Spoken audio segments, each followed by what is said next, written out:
Biz bo'lmagan joy yaxshi. Assalomu alaykum mening tinib tinchimas jajji do'stlarim. Yana ertak tinglash vaqti bo'ldi.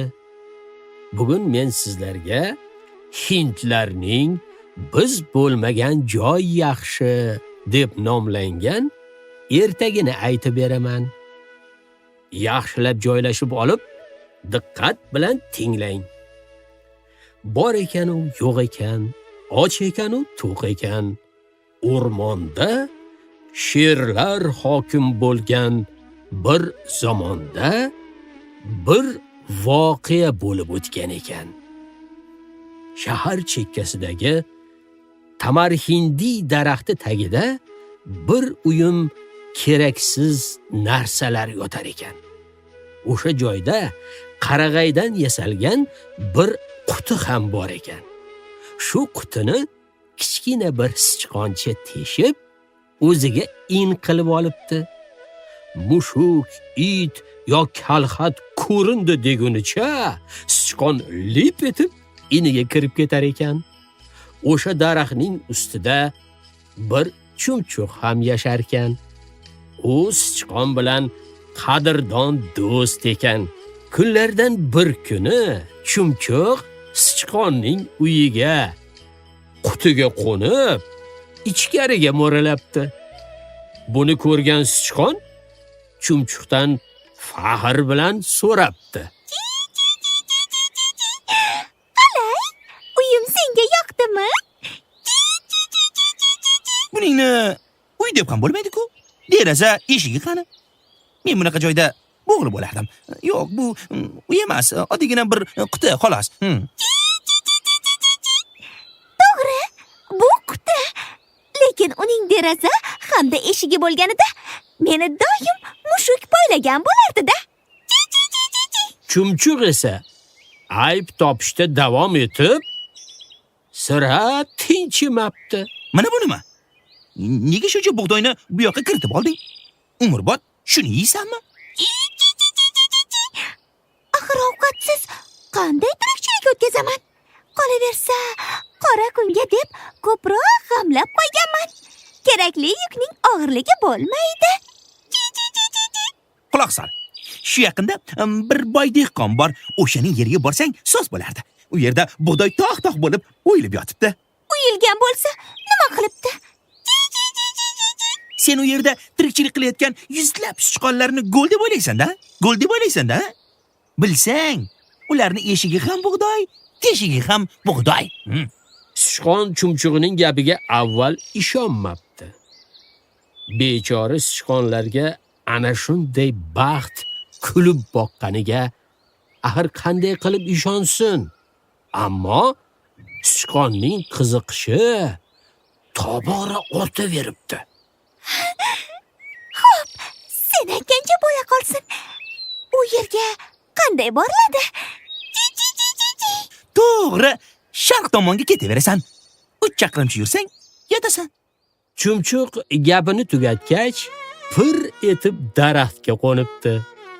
Sichqon ertasiga tong saharlab bug'doyzor qaydasan deb jo'nabdi. Yo'l juda olis bo'lganidan sho'rlik holdan to'yibdi. Buning ustiga qarshisidan katta daryo ham chiqib qolibdi. Undan qanday qilib o'tadi? Sichqon daryoning qirg'og'ida turgan toshga chiqib, mo'ylovlarini silabdi. Birdan qandaydir notanish ovoz eshitilibdi. Sichqon burilib qarasa, nilufar gul bargi ustida bir baqa suzib kelayotgan emish. Barg birdan girdobga tushib qolibdi-yu, aylanib qirg'oqqa suzib kelibdi-da, tosh yonida to'xtabdi. Baqa esa sichqonga qarab qichqiribdi. Voy, xolajon. Bargni turtib yuborsangiz-chi? Mayli-yu, lekin menga borish yo'lini aytib bersang, yordam berib yuboraman. Men ham o'sha tomonga suzib ketyapman. Seni ham birga olib ketishim mumkin. Sichqon bargni turtib yuboribdi. Baqa esa uni yoniga taklif qilibdi. Sichqon barg ustiga lip etib sakrab tushib olibdi. Barg bir tebranib, yana suzib ketibdi. Yo'lda baqa tosh ustida yotgan qurtni ko'rib qolib, bir irg'ib uni tutib olibdi-da, yana barg ustiga sakrabdi. Barg 2 marta qattiq chayqalibdi. Bechora sichqonning og'ziga suv kirib ketibdi. Bundan sichqonning achchig'i kelibdi. Hoy, menga qara. Oldin ogohlantirib, keyin sakraginda. Sen sakrayapsan-u, men suv yutyapman. Ha! Suvga yiqilsang, qirg'oqqa qarab suz. Bundan osoni bormi? Suzishni bilmayman-da.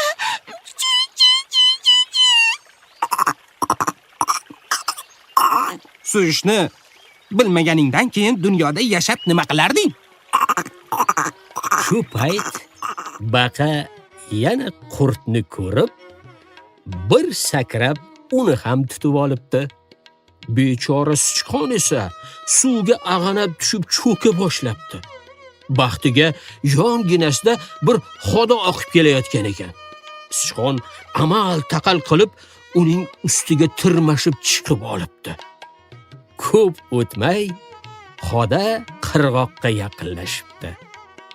Sichqon qaltiraganicha qirg'oqqa sakrabdi-da, mango daraxti tagiga arang yetib kelibdi.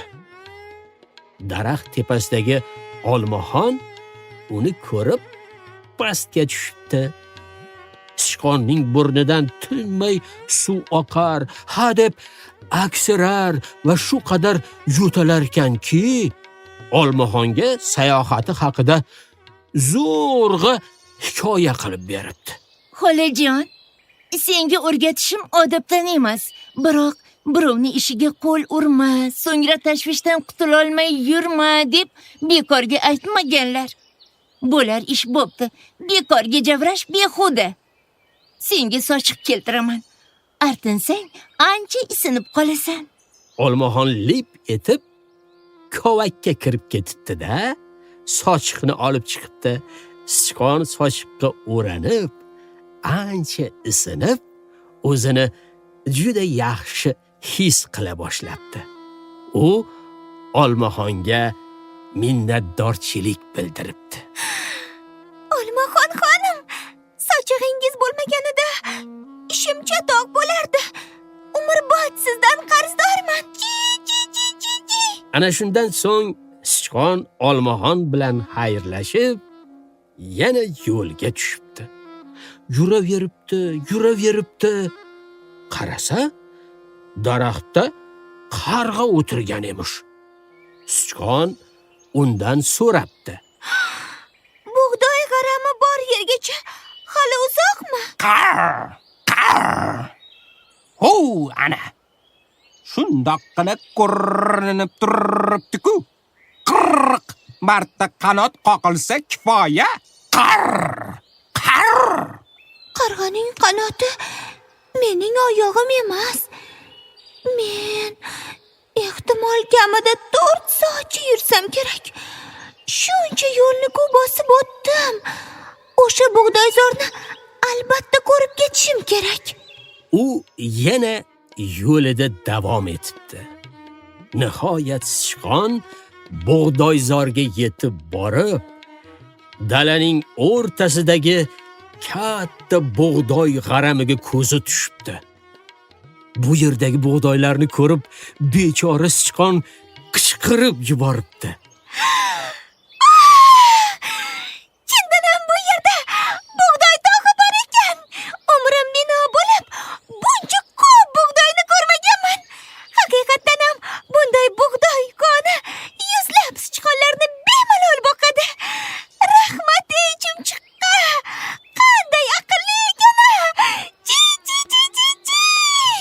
U xursand bo'lganicha bug'doy g'arami tomon jon jahdi bilan yuguribdi.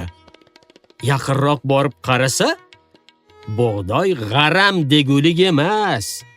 Onda sonda bitta yarimta don ko'rinib qolar. Qolganlar esa hammasi somon emish. G'aramning eng tepasida esa kattakon bir sichqon don qidirayotgan ekan. Sichqon unga yaqinlashib so'rabdi. Bu qanaqasi, xolajon? Nega yolg'izsiz? Eshitishimcha, bu yerda sichqonlar ko'p emish. Ha, ular bug'doy axtarib tarqab ketishdi. Sen yangiga o'xshayapsan-a? Xohlasang, biz bilan qolaver. Bilishimcha, sizlarning o'zlaringiz ham bug'doyni bittalab teryapsizlar. Ha? Bo'lmasam-chi, kim ham bizga keltirib berardi? Sichqon boshidan sovuq suv qo'yilgandek muzlab ketibdi. Bechora avval shu qadar sevingan ediki, endi bo'lsa bug'doy deb o'ylagani somon bo'lib chiqdi.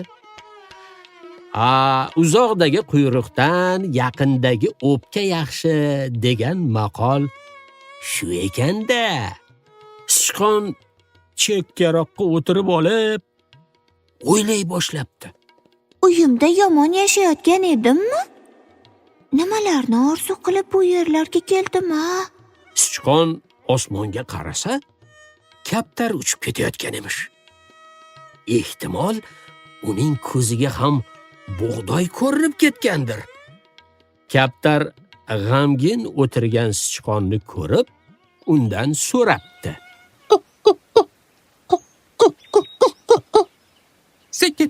Senga nima bo'ldi, hurmatli zot? Nega xafa bo'lib o'tiribsan?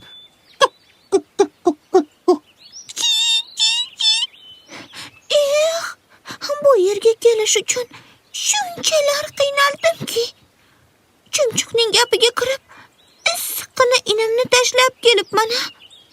Endi bo'lsa, uyga qanday qaytib ketishni bilmay turibman. Yo'limiz bitta ekan. Yelkamga o'tir.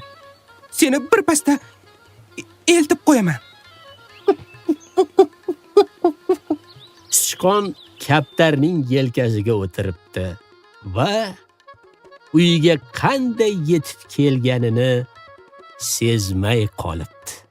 U kaptarni bisotidagi bug'doy bilan mehmon qilib, xayrlashib jo'natib yuboribdi. Ana o'sha kundan boshlab sichqon avvalgidek hayot kechirishga ahd qilibdi. O'zganikini quvsang, o'zingnikidan